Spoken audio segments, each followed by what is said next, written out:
লি চিৰ সৰ্পনিধন। চীন দেশৰ এখন প্ৰাচীন ৰাজ্য ইউ। এই দেশৰে ফাকিন নামৰ ঠাইখনত ইউং নামৰ বিশাল পৰ্বতমালা অৱস্থিত। ইয়াৰ শৃংগবিলাক আকাশলংঘী। এই ওখ ওখ শিখৰবিলাকৰে উত্তৰ পশ্চিম দিশৰ এটা শিখৰত এটা প্ৰকাণ্ড গহ্বৰ আছিল আৰু সেই গহ্বৰটোত এটা অতি ভয়ংকৰ সাপৰূপী দৈত্যই বাস কৰিছিল। এই সাপটো ইমানেই প্ৰকাণ্ড আছিল যে দীঘলে ই প্ৰায় 70-80 ফুট হৈছিলগৈ আৰু বহলে 10 বেগতকৈও অধিক আছিল। স্থানীয় লোকসকল এই সাপটোৰ ভয়তে অহৰ্নিশে থৰথৰি কম্পমান হৈ আছিল। ইতিমধ্যে ই ৰাজধানী চহৰখনৰ কথাটো বাদেই আনকি ওচৰ চুবুৰীয়া চহৰবিলাকৰো অসংখ্য সেনাধ্যক্ষ আৰু বিষয়া কৰ্মচাৰী খাই শেষ কৰিছে। গৰু ছাগলী মহ গাহৰি আদি জন্তুবোৰ যিমান ডাঙৰ আৰু নুদুকাই নহওক কিয় সেইবিলাকে সাপটোক সন্তুষ্ট কৰিব নোৱাৰে। মানুহ খালেহে তাৰ হেঁপাহ পলায়। মানুহক সপোনত দেখা দি এই সাপটোৱে 12-13 বছৰীয়া গাভৰু ছোৱালী খাব বিচাৰে। নিদিলে সকলোকে খাই শেষ কৰিব বুলি ভয় দেখুৱায়। প্ৰত্যেক বছৰৰ অষ্টম মাহৰ এটা দিনত তাক এজনী গাভৰু ছোৱালী দিব লাগিব বুলি সাপটোৱে দাবী কৰে। সেনাধ্যক্ষ আৰু বিষয়াসকলে উপায়বিহীন হৈ ৰাজ্যৰ লিগিৰাবিলাকৰ আৰু কাৰাগাৰত থকা বন্দীবিলাকৰ যাৰেই ঘৰত 12-13 বছৰীয়া ছোৱালী পায় লৈ আহি বন্দী কৰি থৈ দিয়ে আৰু বছৰৰ অষ্টম মাহৰ সেই নিৰ্দিষ্ট দিনটোত তেওঁলোকে গৈ পৰ্বত শিখৰত থকা সাপ থকা গহ্বৰটোৰ মুখত ছোৱালীজনীক হাতে ভৰিয়ে বান্ধি থৈ আহে।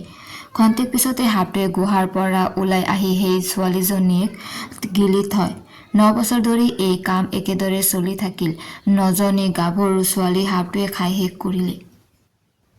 10ম বছৰৰ আৰম্ভণিতে বিষয়াসকলে পুনৰ ছোৱালী বিচাৰিবলৈ আৰম্ভ কৰিলে। চীন দেশৰে চিয়ালগু নামে এখন চহৰত লি টান নামে এজন মানুহ আছিল। তেওঁৰ 6জনী জীয়েক আছিল, কিন্তু পুত্ৰ সন্তান এটাও নাছিল। একেবাৰে নুমলীয়া জীয়েকজনীৰ নাম আছিল লি চি। বিষয়া কৰ্মচাৰীবিলাকে ছোৱালী বিচাৰ খোচাৰ কৰাত এই লি চিয়ে নিজে আগ্ৰহী হৈ সাপৰ খাদ্য হবলৈ আগবাঢ়ি আহিল। কিন্তু তাইৰ মাক দেউতাক কোনেও তাইৰ কথা মান্তি নহল। তেতিয়া তাই দেউতাকক বুজালে, চোৱা দেউতা, তোমাক তোমাৰ আৰ্জনত সহায় কৰিবলৈ তোমাৰ কোনো ভাই নাই। আমি 6জনীকৈ ছোৱালীয়ে তোমাক কোনো সহায় কৰিব নোৱাৰো। আমি 6জনীক খুৱাই বুৱাই পোহপাল দিয়াটো তোমাৰ বাবে সহজ কথা নহয়। হান বংশৰ জীয়ৰী টি জুং এ নিজ পিতৃৰ প্ৰাণ ৰক্ষাৰ্থে নিজকে চিৰজীৱন সম্ৰাটৰ ওচৰত কৃতদাসী হিচাপে অৰ্পণ কৰিছিল। মই সেই মহীয়সী টিজুঙৰ লগত নিজকে কোনোপধ্যেই তুলনা কৰিব নোৱাৰো। কিন্তু চোৱা, তোমাৰ বৃদ্ধ অৱস্থাতে মই তোমাৰ কোনো কামত নাহিম। তেনেস্থলত বেছিদিন জীয়াই থাকিনো মই তোমাৰ কি উপকাৰ সাধিব পাৰিম? অযথা ভাত কাপোৰ নষ্ট কৰাহে কথা। জীৱিত অৱস্থাৰে যিহেতু মই তোমাক কোনো সহায় কৰিব নোৱাৰোৱেই,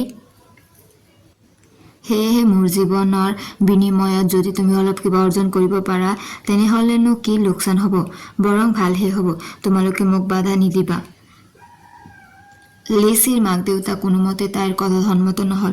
তেওঁলোকে তাইক সাপৰ খাদ্য হবলৈ কেতিয়াও এৰি নিদিয়ে। কিন্তু লি চিও আছিল দৃঢ় প্ৰতিজ্ঞ। সেয়েহে তাই ৰাতি মনে মনে ঘৰৰ পৰা পলাই গৈ বিষয়াসকলৰ ওচৰ পালেগৈ। বিষয়াসকলে তাইক পাই সকা পোৱালি পালে। তেওঁলোকে তাইক লৈ গৈ এঠাইত সুৰক্ষিত কৰি ৰাখিলে। তাই বিষয়াসকলক এখন চোকা তৰোৱাল আৰু এটা সাপ চিকাৰ কৰা কুকুৰ খুজিলে। বিষয়াসকল অলপ আচৰিত হল যদিও সকলো দিব বুলি কলে।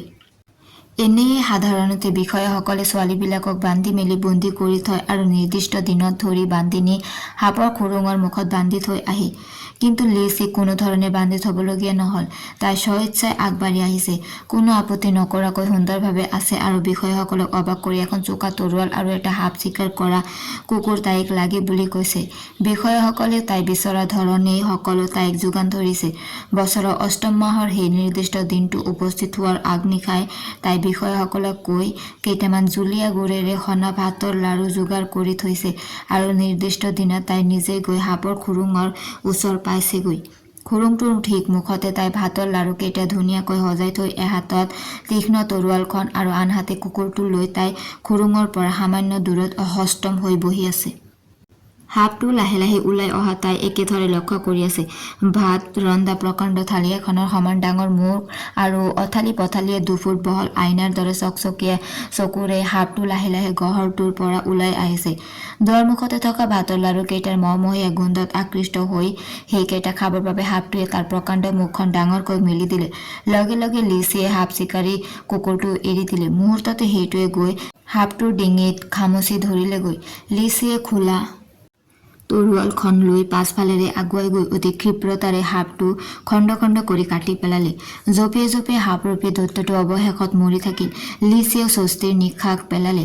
তাই লাহে লাহে গহৰটোৰ ভিতৰলৈ সোমাই গৈ অলপ দূৰতে 9টা লাওখোলা দেখিলেগৈ।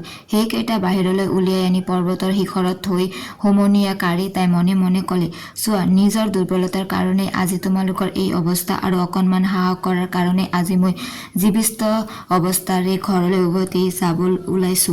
ছোৱালীকেইজনীৰ দুৰ্ভাগ্যৰ কথা ভাবি চকুপানী টুকি তাই ঘৰলৈ বুলি পৰ্বতৰ পৰা নামি আহিল। ইউহ ৰাজ্যৰ ৰজা এই সকলোবোৰ কথা শুনি অতিশয় আনন্দিত হ'ল আৰু ইমান ভয়ংকৰ শত্ৰু এটাৰ পৰা ৰাজ্যখনক ৰক্ষা কৰাৰ কাৰণে কৃতজ্ঞতাৰ চিনস্বৰূপে লিচিক নিজে বিয়া কৰাই সেই ৰাজ্যৰ ৰাণী কৰি ল'লে। লগতে লিচিৰ দেউতাকক চিয়াংলু নগৰৰ বিচাৰকৰ ভাৱ দিলে আৰু মাক বায়েকহঁতকো অসংখ্য মূল্যৱান উপহাৰ প্ৰদান কৰিলে।